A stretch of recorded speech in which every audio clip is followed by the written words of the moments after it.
Tíha nebe. Bar byl potemnělý jako světlo umírající cigarety. Únorový chlad se držel okenních tabulek.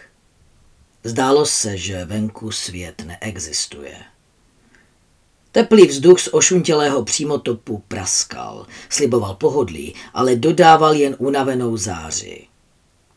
Cinkot skleniček byl malým zaklínadlem. Seděl jsem u pultu a zíral do svého rumu, jako by v něm byly odpovědi. Nebyly. Ale dívat se do rumu bylo snazší, než se dívat na strop, což bylo snazší, než se dívat na nebe. Nebe bylo příliš velké. Rozevíralo se jako nepříjemná otázka, na kterou jsem nechtěl znát odpověď. Žena na druhé straně místnosti se smála přehnaně hlasitě. Neotočil jsem se. Nechtěl jsem ji vidět. Její smích byl nepřesvědčivý, jako špatně secvičený monolog. To znám. Takhle jsem se smál minulý týden na firemním večírku, když můj šéf řekl nepovedený vtip. Smát se bylo snazší, než přemýšlet o tom, jak moc nenávidím svoji práci, jak moc nenávidím zářivá světla, jak moc nenávidím monotonnost úkolů, na kterých jsem se nikdy nedomluvil. Barman mi posunul další za kapu. Kývil jsem bez slov. Nechtěl jsem mluvit. Mluvení vede k přemýšlení a přemýšlení vede k nebi. Nebe je problém. Nebe bylo vždy problém. Poprvé jsem si ho opravdu všiml, když mi bylo 8. Tráva mě lechtala na krku, ležel jsem na zahradě. Mraky se líně sunuly po obloze a já v nich hledal tvary, abych neslyšel matčin pláč. Nevěděl jsem, proč pláče, ale určitě to mělo něco společného s otcem.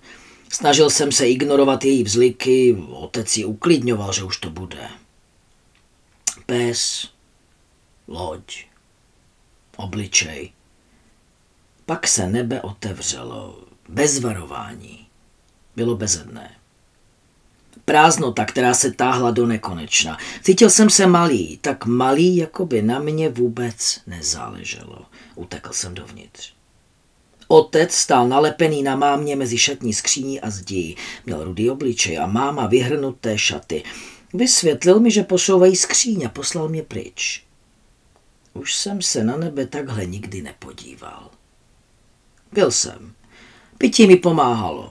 Zmenšovalo nebe, změkčovalo svět, odplavilo myšlenky. Myšlenky byly nejhorší. Myšlenky o tom, jak je všechno zbytečné, doopravdy, ne v širším kontextu věcí. Myšlenky o tom, jak je všechno jen tečkou, zábleskem, ničím. Žena se znovu zasmála, tentokrát hlasitěji. Přece jen jsem se otočil. Byla hezká, unaveným způsobem. Šminky měla rozmazané, vlasy neupravené, držela sklenici. Nalakované nehty se jí leskly v řídkém světle baru, laciný pokus ukotvit svou existenci. Opírala se o muže, který vypadal, že o to nestojí. Napadlo mě, jestli to ví, jestli to také cítí, tu tíhu nebe.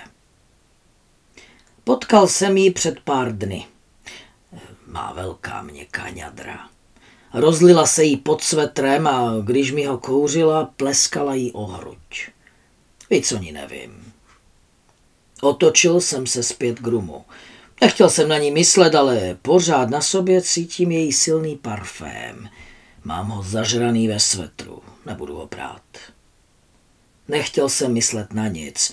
To byl ten trik. Nemyslet. Soustředit se na malé věci, rum, práci, smích. Nebe bylo příliš velké, ale sklenice byla malá. Sklenici zvládnu. Občas se ale myšlenky vytrvale vnucovaly. Jako teď, když jsem se před pár dny vracel autem z firemního večírku. Bezmyšlenkovitě jsem koukal na silnici před sebou, když do mě náhle zezadu narazila jasně červená Toyota. Mohlo to dopadnout hůř. Nebe mám pořád nad hlavou. Vylezl jsem z auta a čekal na ní. Měla blond vlasy laciné bílé barvy filmových hvězd, kterou očividně nebyla. Asi byla hezká. Přišla ke mně a místo zděšení, které mělo následovat, se usmála. Kývl jsem hlavou. Hleděla mi do očí, zrychlil se mi dech. Beze slova jsem otevřel dveře auta. Nastoupila. Vlezl jsem z druhé strany a zaklapl. Zcela absurdně mi rozepnula kalhoty. Chvíli mě hladila, její dotek byl elektrický, živý. A pak se přisála. Bylo to jako skleněná koule. Praskala realita. Byl jsem s ní tady a teď. Sledoval jsem, jak hladově polikala, její dech mě balil do sametu. Na krku jí tancoval tenký stříbrný řetízek. Zazněly sirény policejního auta a řetízek zachytil světlo. Na vteřinu vypadal jako prasklina jejího krku. Trhlina rozdělující vzduch mezi námi. Odtahl jsem se. Beze slova vystoupila. Bylo to smutné a vzrušující zároveň. Bylo mi to jedno. Tíhu nebe to nezmění. Možná to byla forma umění, způsob, jakým jsme se ztratili v tomto fragmentovaném spojení. Rozpadali se, nevytvářející nic. A přece všechno. Jako bychom našli kotvu, ve kterou jsem nikdy úplně nevěřil. Bůh, láska, předstírání normálnosti, které jen prohlubuje prázdnotu. Byl únor, romantický měsíc drtící duši, poznamenaný stínem Valentína, který se nad námi patrně vznášel jako špatný vtip. Zaparkoval jsem před domem. Tma zalepila nebe, ale tíha zůstala. Venku lehce padal sníh, asi se snažil zakrýt vzpomínky. Rozplakal jsem se. Bůh ví proč. Pouliční lampy se v poslední době zdály být slabší, jako by temnota vítězila. Seděl jsem tam hodinu.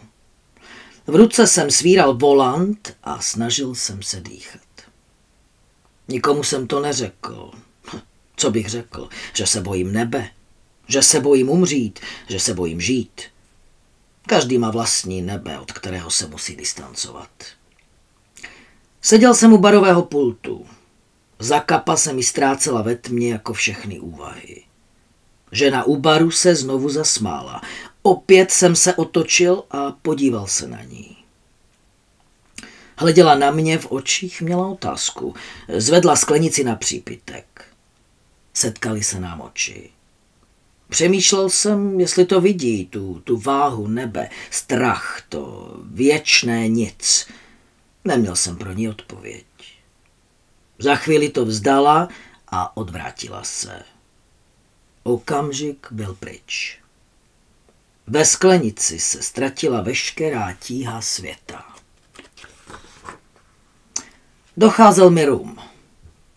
Pokynul jsem barmanovi pro další. Nebe počká.